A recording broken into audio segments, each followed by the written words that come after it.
ഇത് വൈക്കത്ത് അമ്പലത്തിൽ നിന്നുള്ളൊരു കാഴ്ചയാണ് കേട്ടോ. ഏവൂർ കണ്ണൻ വന്നിട്ട് വൈക്കത്തപ്പൻ്റെ തിടം പേറ്റാനായിട്ട് ഒരുങ്ങി നിൽക്കുന്ന ഒരു കാഴ്ചയാണ്. 12 വർഷത്തിലൊരിക്കൽ വൈക്കം അമ്പലത്തിൽ നടക്കുന്ന വടക്കുപുറത്ത് പാട്ടും കോടിയർച്ചനയും ഉണ്ട്.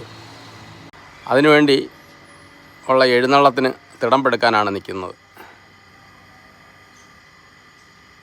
ഏവൂർ കണ്ണൻ ഇങ്ങനെ നിൽക്കുന്നൊരു കാഴ്ച വൈക്കത്ത് അമ്പലത്തിലെ എന്ത് സന്തോഷമായ ഒരു കാഴ്ചയാണല്ലേ.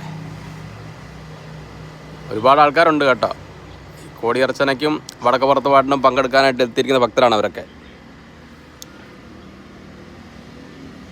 അങ്ങനെ ഇന്നലെ വൈക്കത്ത് അമ്പലത്തിൽ പോയി കളമെഴുത്ത് പാട്ടും കളം വരച്ചിരിക്കുന്നതൊക്കെ കണ്ടു. ഇന്നലെ 8 കൈയുള്ള ദേവിയുടെ ഭാവമായിരുന്നു ഇന്നലെ ഉണ്ടായിരുന്നത്. അതൊക്കെ കണ്ട് തൊഴുത് പ്രാർത്ഥിച്ച് വൈക്കത്തപ്പൻ്റെ എഴുന്നള്ളത്തും കൊടുങ്ങല്ലൂരമ്മയുടെ എഴുന്നള്ളത്തും ഒക്കെ കാണാം.